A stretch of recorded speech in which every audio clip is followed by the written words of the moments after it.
श्री थावरचंद।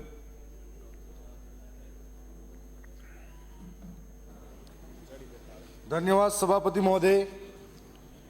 मैं सबसे पहले मुझे बजट भाषण पर बोलने का अवसर मिला, उसके लिए मैं मेरे क्षेत्र की जनता और वहां के कार्यकर्ताओं का धन्यवाद दूंगा कि मैं उनकी आवाज बनकर इस पवित्र सदन के अंदर पहुंचा हूं।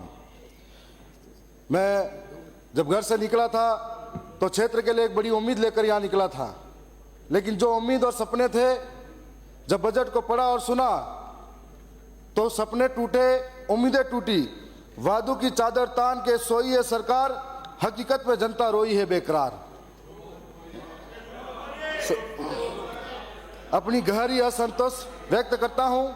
साथ ही साथ में मैं उस इलाके से आता हूं जहां पर आर्थिक रूप से जूझ रहा है मेरा समाज, वहां का नौजवान।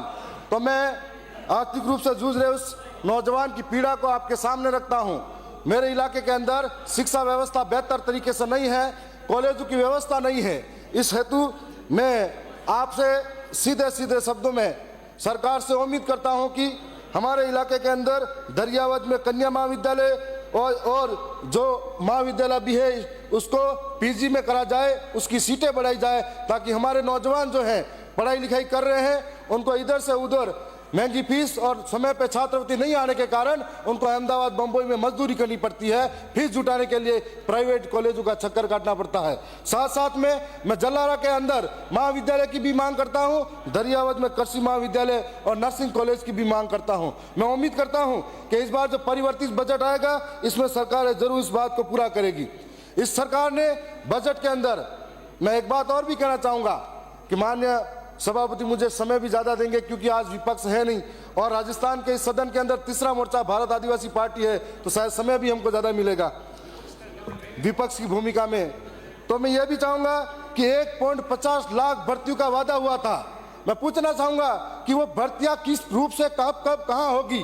आपने चतुर्श्रेणी भर्तियों की बात कर ली, इस पिछली जो भर्तियां थी उसमें भी कोई स्पष्टता नहीं थी, तो इस बार भी क्या बेरोजगार और नौजवान या तो उम्मीद लेकर रहेगा या ठगा महसूस करेगा। तो मैं ये भी चाहूंगा कि इस बार इस भर्तियों को स्पष्टीकरण हो। साथ साथ में मैं ये भी कहूंगा कि गरीबों की थाली से निवाला चला गया, बजट आया और फिर सपना खिला खिला रह गया। यह बजट किसानों के साथ में एक बड़ा धोखा करता हुआ आया और हमने कहीं ऐसी कई मांगे थी जो इस सरकार के सामने रखी थी, लेकिन किसानों के हित में ऐसी कोई खास कठोर बात नजर नहीं आई। मैं साथ साथ में मेरे इलाके के अंदर जो बिजली की व्यवस्था है, आज इधर जो माननीय सदस्य